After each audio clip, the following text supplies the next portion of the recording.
past couple of weeks, we have been looking at some instances in the Bible where God speaks audibly from heaven to people, and naturally we should pay attention to the exact words of God.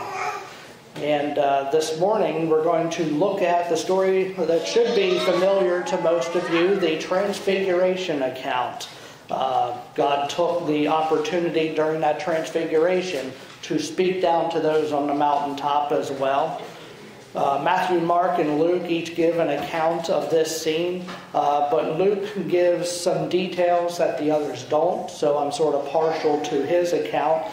So we'll be reading from Luke chapter 9 this morning, and if you're following in your pew Bibles, you'll find it on page 733. We'll just be reading from verses 28 through 36. The headings in there are nice, that it's just that block between the Transfiguration and then the healing. But beginning in Luke 9, verse 28, it reads, "About 8 days after Jesus said this, he took Peter, John, and James with him and went up onto a mountain to pray. As he was praying, the appearance of his face changed, and his clothes became as bright as a flash of lightning. 2 men, Moses and Elijah, appeared in glorious splendor, talking with Jesus. They spoke about his departure, which he was about to bring to fulfillment at Jerusalem. Peter and his companions were very sleepy, but when they became fully awake, they saw his glory and the 2 men standing with him. As the men were leaving Jesus, Peter said to him, 'Master, it is good for us to be here. Let us put up 3 shelters, one for you, one for Moses, and one for Elijah.' He did not know what he was saying. While he was speaking, a cloud appeared and enveloped them, and they were afraid as they entered the cloud. A voice came from the cloud saying, 'This is my son whom I have chosen. Listen to him.' When the voice had spoken, they found that Jesus was alone. The disciples kept this to themselves and told no one at that time what they had seen." May the Lord's blessing be added to the reading and hearing of his holy word. A lot of things strike me when I read this passage, but something that is sort of odd, one of the first things I notice is that Peter, James, and John are getting tired. They're sleepy while they're up on top of the mountain during one of the most magnificent events to ever occur. And I guess sort of a minor point to start out, since this is what they experienced is greater than any kind of a church experience we would have. This is more or less their church in a sense. They're learning an awful lot about God when they're on top of this mountain. But I guess one thing is, don't fall asleep during church. That's an important thing that we learn. Hopefully I do my job to make you not want to fall asleep during church. But it's a lot deeper than that, which we'll get into that later. So Peter wakes up, wipes the sleep out of his eyes, and he finds out it's not just James, John, and Jesus with him here anymore, but there's 2 other men. He's joined by a prophet who's been dead about 900 years, and Elijah, and joined by another man who's been dead about 1,400 years as of that time in Moses. Then we see in verse 33, this is one of those comical verses that they sprinkle in through Scripture, and it's true, but it just does hit me as a bit humorous, and it's humorous because it's true. Well, that's the important thing. When it talks about Peter, he says he didn't know what he was saying. I just think that's what we know of Peter. That's pretty much Peter's life verse. You know, he puts his foot in his mouth. A lot of times he speaks without engaging his brain first. And we see later in the Bible, it's certainly not the last time that Peter's going to say something that he really shouldn't say. For just as one example, when the night before Jesus is crucified, people encountered Peter, and he says, "I don't know the man." Well, you were just traveling around with him for 3 years. I'm pretty sure you know the man. Then it says Peter tops it off by cursing too. So he just finds himself in positions where he would be a lot better to keep his mouth shut. Sometimes when we read in the Bible about these characters, they don't always seem like really good people. And that's the great thing about the Bible. It gives you the good and the bad. You know, you can go into, there's a lot of the life of David, the good and the bad. Peter, the same thing. He curses, he denies Jesus, but also he did so many great things. He preached such strong sermons in the book of Acts and things like that. And just illustrating a little here how easy it is for us to point our fingers at the immaturity of Peter. But in actuality, I think he represents a lot of believers in that regard. Just as this physical sleep, he was actually sleeping when he was on top of this mountain. It kept him from seeing the full glory of God through the Transfiguration. The spiritual sleep of believers everywhere can also keep us from seeing the full glory of God. And what I mean is that we can't pay attention to what's around us if we are sleeping. So in that case, we're going to miss a lot of how God works if we just don't pay attention to it. And this is what I'm calling spiritual sleep in a sense, and it just happens all too much. This is how Peter's sleep led him astray. Luke tells us what Moses and Elijah and Jesus were talking about in verse 31. It says they spoke about his departure, which Jesus was going to bring about a fulfillment of in Jerusalem. But realize Peter didn't hear that part of it. He was snoozing during that time. So he didn't get the whole story, and he jumped to conclusions whenever he did wake up. And how many times do we see that happen in our lives? Maybe you're having a conversation with a friend, and someone else, the Johnny-come-lately, joins the conversation, and they don't hear what came before, and then they start, babbling on about something, and it makes no sense, or they're just, repeating what you have already talked about. It happens from time to time. And so it's frustrating to be a part of those discussions too. Just a little bit ago, I said about, don't fall asleep in church. And it's obvious that, literally, we don't want to be falling asleep. But it is also very true in a figurative sense. Are we asleep in regards to dealing with others and the problems that others are facing? In other words, do we sort of have this tunnel vision where we are just focused on certain things closer to us? Are we concerned about what is in front of us, or are we more concerned about the people around us? I've been at conferences and workshops in the past, and I know there's an example I'm going to use here. I apologize if I've used it in a sermon that you've heard it before. It was either in a sermon or a Bible study. I can't really remember. But I remember in a conference, a woman going up to the front to talk. And she is from central Pennsylvania, by the way. And she was talking about how her church began a ministry for homeless people. And many of the people, they set up on, say, a weekend and were giving away food that anyone could come up and get what they needed. And they did it one weekend, and they had a great response. And then they thought, well, next weekend we're going to get more food and see if we can bless more people.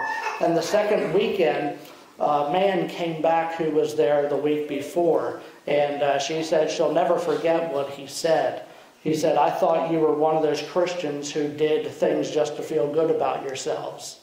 But now you're back here another week and you're doing more. So it made an impression on that man, and his comment made a great impression on this woman, that's how some people outside the church see us, as in just trying to do a good thing here, a good thing there, just to make ourselves feel good about ourselves. And of course, she was very convicted by that. And that is the question, how often do we do things just to feel good about ourselves, or is it motivated by a true concern for others? Peter, up on the mountain of Transfiguration, We see how he took a nap during one of the greatest spectacles ever seen by mankind. And he missed that entire context, as I alluded to just a short while ago.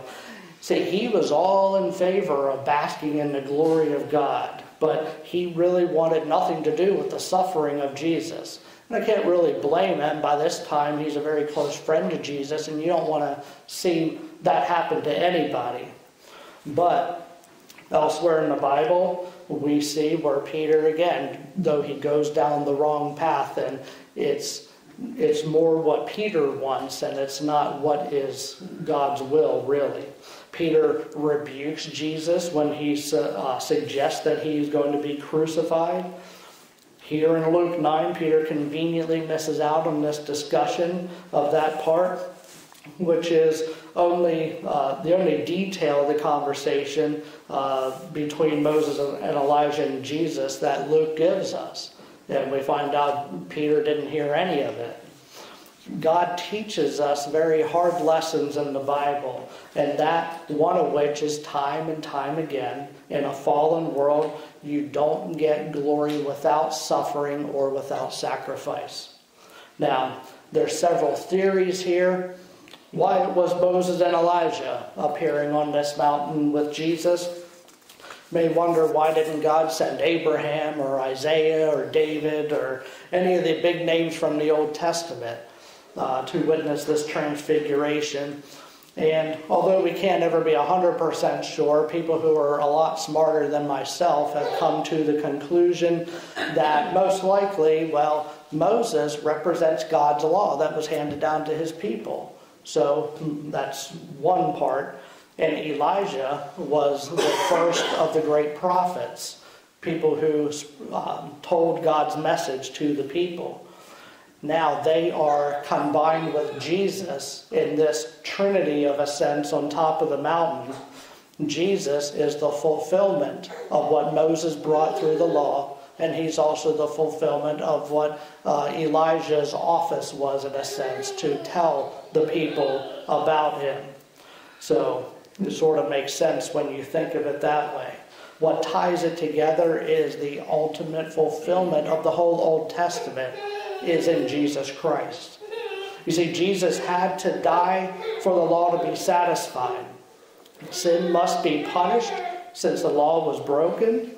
And also the prophets time and time again predicted that the Messiah would come and would pay the sin debt for all people who believe in him and accept him for who he is. The law and the prophets together display to us that God's plan has always been at work and working itself out through history. And it reaches its culmination in Jesus. And we're not at the end yet either, because we're still waiting for Jesus to finally come back and do the things he has to do to completely rid the world of evil. But that's really outside of our focus this morning. When Peter saw the transfigured Jesus, he didn't realize that the timing of the glorification of Jesus wasn't right for it to be permanent. What I mean in that is, it wasn't in God's will as of that point for Jesus to be permanently glorified because he hadn't been crucified yet. That had to come first.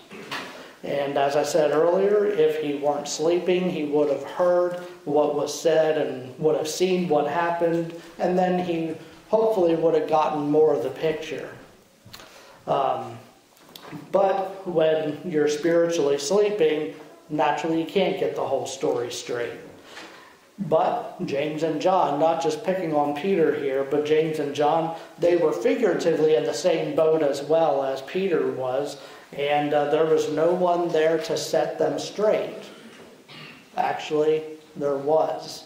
That's where we have God the Father. He's watching this the whole time. He's present.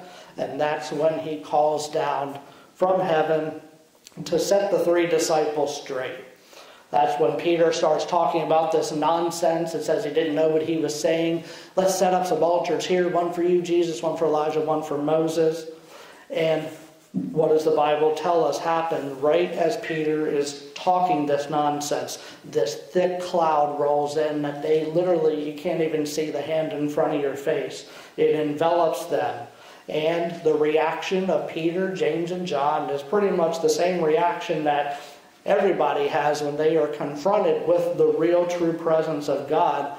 They're afraid. And imagine if all you look around and it was sunny just a minute ago and now you can't see anything because of this thick fog. And if that weren't bad enough, you hear this loud voice boom from above you. And the voice says, "This is my son whom I have chosen. Listen to him." I'm sure they've never heard a voice booming out of heaven before, so imagine how scared they must have been hearing this strange voice among this thick cloud that is blocking your sight. Take note, though, that the words that God spoke aren't just for Peter. His words are for us, too. That's why God ordained that this Transfiguration account be recorded for us in the Bible, and actually recorded for us 3 times in those 3 Gospels, too, so that we can still learn from it today. God was telling Peter and us by extension to listen to Jesus. Why did God have to tell Peter, James, and John to listen to Jesus? Well, clearly they weren't listening 5 minutes ago or however long, not too long ago when they were sleeping.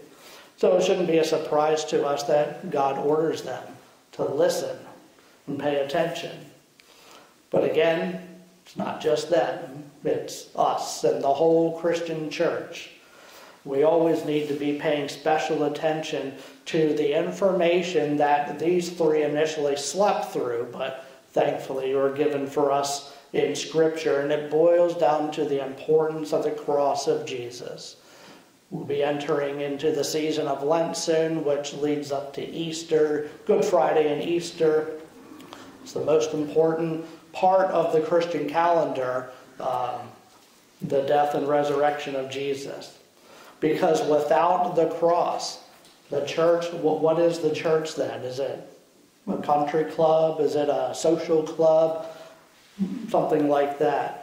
That's really all that it is. And that's what separates us from these other organizations that people can join. Those other organizations are fine, but it's something special that separates the Christian church from the others. And I mentioned a little earlier, elsewhere in the Gospels, that Peter goes and he rebukes Jesus for suggesting he would be killed. And see, Peter thought that the goal of Jesus was the cross and that's it, and he has to die. Well, in Peter's mind, from his perspective, well, okay, you got to do that. Why not just do it as an old man then, and at least we can sort of have some fun now in the meantime. Why not delay it as soon as possible? That's where his mind was distorted, because he didn't quite have the full picture. It was a good thing that would come sooner rather than later. Peter's once again mistaken, because Jesus' goal was not the cross. That was part of it. If Jesus were just killed like any other criminal hanging on a cross, and if he stays in the tomb, then that means nothing. We would still be looking for another Messiah, because the goal would not be fulfilled. If that were the case, then we'd just be wasting our time here, which is what many non-believers tell us we are doing, by the way. But that's not the end. What had to happen was so crucial on the 3rd day for Jesus to be resurrected in bodily form. His bones are not here. His skin is not here. He is in heaven now. And by doing so, he defeated sin and death, which we should be overwhelmingly thankful for. Because the cross itself was not the goal. The goal was the glorification of God through the resurrection of Jesus Christ. That's the key for us as believers in Christ. There's overwhelming evidence outside of the Bible. The Bible itself is very good evidence, by the way. Some people discount it, but it is very good evidence. But even outside of that, there's very good evidence that a man named Jesus did live in Palestine some 2,000 years ago, and he did die on the cross. There are non-Christian, non-Jewish writings that attest to that, and they're very reliable. Some people simply kid themselves when they cannot accept the basic facts that are true. And the sticking point for these other people, they might even say, okay, yeah, I'll give you that Jesus lived and he died, but you're going to tell me that a man rose from the grave, came back to life and appeared to people and talked to them and ate with them and did all these kind of things. Then he floated upwards to heaven and promised to come back in the same manner someday. Yeah, it's a hard pill for some people to swallow, but it's really the main sticking point for a lot of people. And for many, it's the difference between spending eternity with God and spending eternity separated from God. I will wrap it up soon here, but I want to say first that this transfiguration of Jesus shows us an awful lot of things. One thing is that we need to be spiritually awake and not spiritually asleep, meaning just being aware of the things and people around us, and we may never know the spiritual condition of anyone but ourselves, but at least we can control that much. Another thing is that the story teaches us that spiritual sleep, when we fall into this sleep, it makes us lose the whole context in which we are believers. We lose track of how we fit into God's plan. We might think, okay, what are their statistics say there might be 2 billion Christians, at least Christians in name out there. How important can I be? I'm one of 2 billion. Well, you are very important in God's plan, because without you, there's not 2 billion. There's one less than that, and for every person, you keep subtracting one. Also, you may call God's words out of heaven sort of a wake-up call, or you turn on TV, you see all these energy drinks and stuff. I've never had this stuff, but sort of like a 5-hour energy. It's that little bottle, you go to the gas station and they're up at the register. Again, I never had it, but God's words from heaven, sort of like a shot of 5-hour energy to Christian believers everywhere when he says, "This is my son, whom I have chosen, listen to him." The cross is not the goal. He says, listen to Jesus. He will tell you. He will walk with you every day. He has been resurrected from the grave, which is how he can speak to you this day. And it's not about Jesus, or it's not about us. It is about Jesus. That's why God told Peter, James, and John to listen to him. And that's why he tells us also, listen to Jesus as well. The Transfiguration is just a tiny glimpse of the glory of Jesus, but we can share in this glimpse if we follow in the footsteps of Jesus and heed the audible words of God from heaven when he said, "This is my son whom I have chosen. Listen to him." Let's bow our heads and close with a word of prayer.